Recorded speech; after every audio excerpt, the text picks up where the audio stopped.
Hello students, आज हम करेंगे फंक्शंस ऑफ इकोनॉमिक स्टैटिस्टिक्स। इसमें फर्स्ट फंक्शन है quantitative expressions of economic problems. इसमें क्या होता है, जो भी इकोनॉमी में इकोनॉमिक प्रॉब्लम्स पाई जाती हैं, स्टैटिस्टिक उसे क्वांटिटेटिव एक्सप्रेशंस देते हैं। जैसे कि प्रीवियस ईयर में जो अनएम्प्लॉयमेंट थी वो बढ़कर 20% हुई और अभी बढ़कर कितनी हो गई है, 30% हो गई है। तो ये इस तरह से इकोनॉमिक प्रॉब्लम्स को क्वांटिटेटिव एक्सप्रेशन देता है। सेकेंड वन है इंटरसेक्टरल एंड इंटरटेम्पोरल कंपैरिजन। इंटरसेक्टर कंपैरिजन में क्या होता है, इसमें हम डाटा एनालिसिस करते हैं between the different sectors of an economy. और इसका मेन मोटिव क्या होता है कि डिफरेंट सेक्टर्स में सिमिलैरिटीज़ और डिफरेंसेस को फाइंड आउट करना। बट जो इंटरटेम्पोरल कंपैरिजन है, इसमें हम क्या करते हैं, डाटा को एनालाइज करते हैं over the period of time. इसमें हम किस चीज़ को मेयर करते हैं, जो भी ट्रेंड्स होती हैं किसमें, डिफरेंट सेक्टर्स में भी हो सकती हैं ट्रेंड और ग्रोथ, और एक पर्टिकुलर सेक्टर के विद इन भी हम कर सकते हैं वो कंपैरिजन। तो इसीलिए हम कह सकते हैं कि स्टैटिस्टिक हेल्पफुल होता है इंटरसेक्टरल एंड इंटरटेम्पोरल कंपैरिजन में। नेक्स्ट वन है working out cause and effect relationship. इसमें क्या होता है, जो भी डाटा हमें दिया जाता है, इकोनॉमिस्ट उसे स्टडी करते हैं और जो इकोनॉमिक प्रॉब्लम है उन्हें डायग्नोसिस करते हैं। डायग्नोसिस करने के बाद वो हमें इफ़ेक्टिव रिजल्ट देते हैं या फिर बोलो रेमेडीज देते हैं, जिसको हम क्या करते हैं, इकोनॉमिक प्रॉब्लम के ऊपर इम्प्लीमेंट करते हैं। नेक्स्ट वन है कंस्ट्रक्शन ऑफ इकोनॉमिक थ्योरीज। इसमें क्या किया जाता है, हमें सबसे पहले जो डाटा मिलता है उससे हम हाइपोथेसिस टेस्टिंग करते हैं, उसके बाद उसे लेके जाते हैं मॉडल कंस्ट्रक्शन में। मॉडल कंस्ट्रक्शन को फिर हम इम्प्लीमेंट करते हैं, प्रॉब्लम्स को इम्प्लीमेंट करते हैं प्रॉब्लम्स को सॉल्व करने के लिए। तो उसकी बेसिस के ऊपर हमें क्या मिलती हैं, एक इकोनॉमिक थ्योरीज मिलती हैं।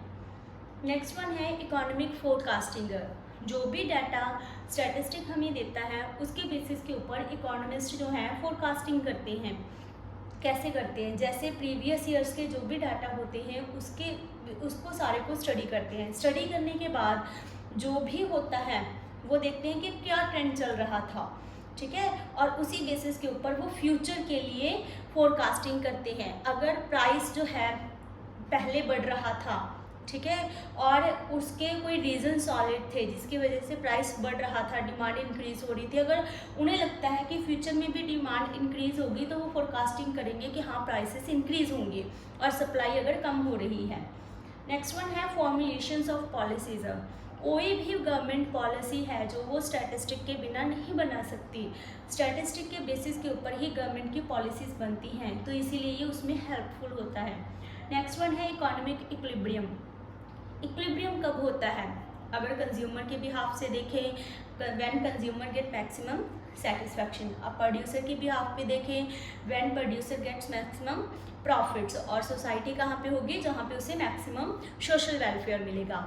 तो इन सब चीज़ों को अगर हम कहें कि एनालाइज कैसे किया जाता है तो वो जो इक्विलिब्रियम सेटअप है वो स्टैटिस्टिक के थ्रू ही इस्टेब्लिश हो सकता है। उसके बिना हम नहीं कह सकते कि हाँ कंज्यूमर को इक्विलिब्रियम कैसे मिलता है, सेटिस्फैक्शन कैसे मिलती है, प्रोड्यूसर को मैक्सिमम प्रॉफिट कैसे मिलता है। नेक्स्ट वन है रिस्क असेसमेंट। इसमें हम किस चीज़ को स्टडी करते हैं कि रिस्क कौन कौन से आते हैं, उन सभी को असेस किया जाता है। स्टडी कर उसके बाद हम नेक्स्ट फ्यूचर में ऐसे प्लान बनाते हैं ताकि जो उस रिस्क को क्या किया जाए, कम किया जाए। नेक्स्ट वन सेम है क्वालिटी कंट्रोल। इसमें क्या होता है, इसमें भी हम प्रीवियस ईयर्स के डाटा को स्टडी करते हैं।